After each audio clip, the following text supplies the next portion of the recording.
Ladies and gentle beings, welcome to Memes Testing, where I play games wrong and see if they're still completable. Today we'll be plodding through Peglin, but I'll not be pegging a single enemy.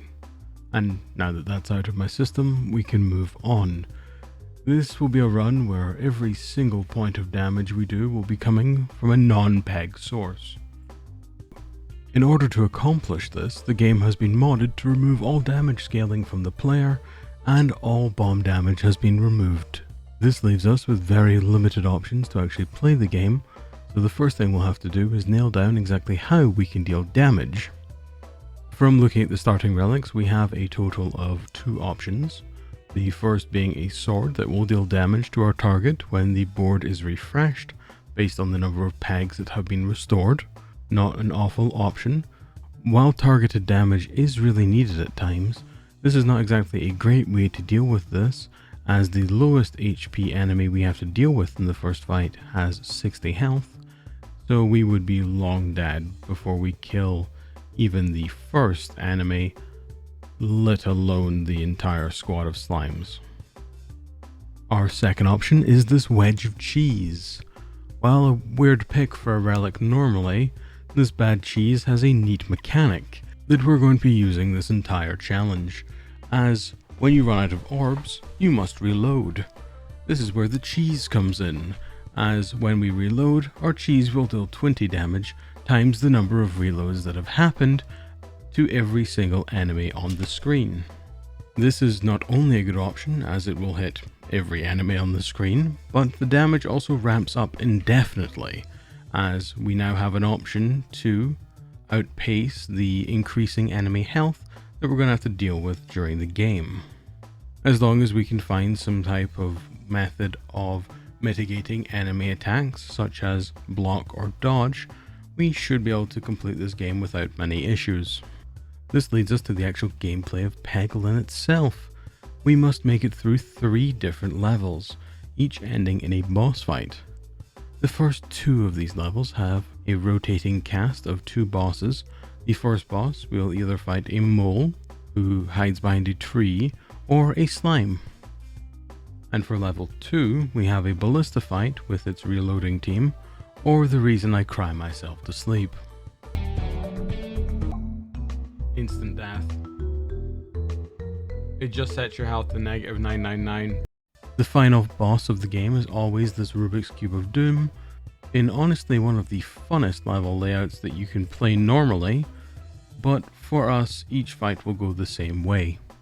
We will discard an orb and then fire the next one to try and hit any coins we possibly can. This gold is actually very important, as shops are going to be one of our main sources of increased damage during the run, as these shops allow us to remove orbs from our deck. By default, it would take 3 turns for us to deal damage to an enemy. As we start with 4 orbs, we can only discard 1 and fire 1 per turn, leaving the 3rd turn for the reload, in which the enemy also gets to act. This means for every damage opportunity we have, the enemy gets 3. I'm starting to regret this already. While this sounds pretty awful by default, it does mean we can fairly easily increase our damage output by ditching 2 or more orbs to allow us more frequent reload cycles, with the pinnacle being ditching all of our orbs to constantly be in a reload cycle. Before we get into this, if you have any interest in the idea of this challenge, I streamed the entire challenge on this channel, and there's an archive available in the live tab. I plan to stream future challenges here when possible, so keep an eye out and drop by to say hi if you can.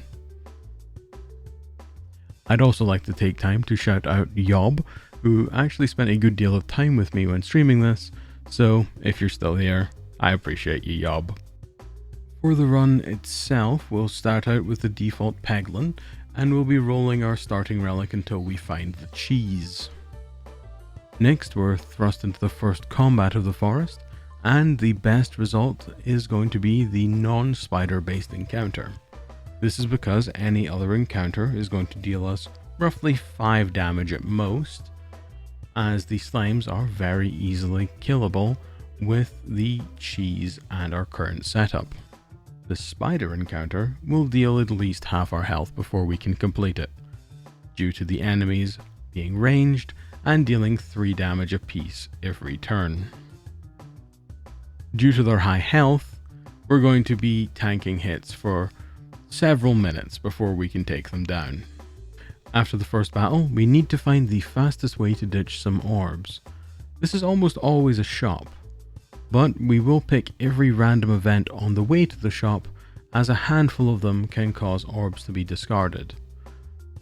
This includes a fairly rare event where we can actually trade all our orbs into a mirror for a single Ouroboros. This would be the ideal setup of our run, as not only does it massively increase our damage, but by the time we get to the shop, we can in fact discard this single orb, meaning we are in a constant reload state. However, if we cannot discard it, we are in a fairly bad place, as the Ouroboros will deal us 4 damage every time we discard it. This would be the ideal circumstance, but as you'll soon find, even under the best, if not perfect conditions, we are still not guaranteed a win. As we move down, we will ignore most of the elite encounters, as they will generally leave us too weak to continue, and the reward will be a relic, 90% of which will be entirely useless, as we cannot deal damage through pegs, and none of them will interact with the cheese outside of a very interesting handful. After making it to the first boss, we generally prefer the mole encounter, as the main hurdle of the fight is the tree, which the cheese ignores as it does not discriminate in damage. So this is definitely going to be the easier of the 2 encounters for us. The slime itself is not a bad option, as long as we have around half or more of our health, as the fight is definitely more damage intensive. Luckily, after each boss fight, we are moved on to the next area and healed to full health. This takes us to chapter 2, and the only difference is that the encounters have been made quite a bit harder, but the way we interact with the game has not changed. The only problematic encounter is one of the 2 bosses at the end of the level. This is the wall boss. This is the single worst encounter in the game, as it does not abide by the same rules as any of the other fights. This boss kills you if it touches you. To be more specific, it ignores all defenses, and when it touches you, your health is set to -999, no matter what health you have. During one attempt, I had a 100% dodge chance, and this boss still one-shot me. Needless to say, because we cannot deal 7,000 damage in the span of a few turns, this is impossible. Luckily, the second level does have 2 bosses. The second being the ballista crew, and it is an easy-ish boss fight for us, as it is mainly an ad fight where the engineers move on up to the ballista, and every few turns a high damage shot gets sent our way. The small enemies essentially don't exist because cheese will take them out almost immediately, and any orb that allows us to stack a defensive stat, block or dodge, will basically allow us to deal with this fight without much issue, as long as we have 60 plus health by the time we reach the bottom of the path. After this boss is where we reach the final zone, but as it stands, we have literally no chance of beating the final boss unless we assemble our true win condition. We must assemble our cheese-based Exodia. If we remove every single orb we own, we will indefinitely reload. While this means we will automatically deal damage, and the enemies will automatically get a free turn, there is a single relic in this game that allows us to bypass almost every encounter. That is this shield. For when we are reloading, it makes us immune to damage. And yes, I checked, the wall will still kill us when we are immune to damage. I hate this boss more than you could even comprehend.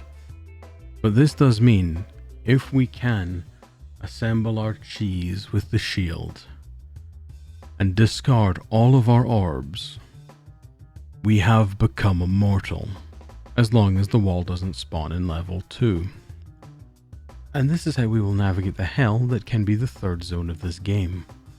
This is where we'll make it to the final fight, and if you want to see the full journey, including all of the testing and the winning run, it is again available in the live tab of this channel. The final fight is definitely uninteresting, if I'm honest, due to the fact that the boss will indefinitely heal more and more, as our damage will indefinitely ramp higher and higher, and we don't have anything to do. We automatically reload, so we no longer play the game, we are just simply passive observers in this lengthy battle of chip damage. But in the end, we do win. It is indeed possible to beat Peglin without damaging a single enemy using the pegs provided. This was an impromptu challenge that I thought up just a few hours before deciding I would stream this week, and honestly, it was a blast. I plan on doing more streams in the future, as it allows me to have a full archive of the challenge itself as proof, and allows to have much more interaction and fun during what can usually be a fairly boring process. If you're still here, I appreciate your time, and if you think it was well spent, a like or subscribe goes a long way to letting me know that. If you have any suggestions for other challenges, do let me know in the comments below, and I'll see you again when we do our next thing.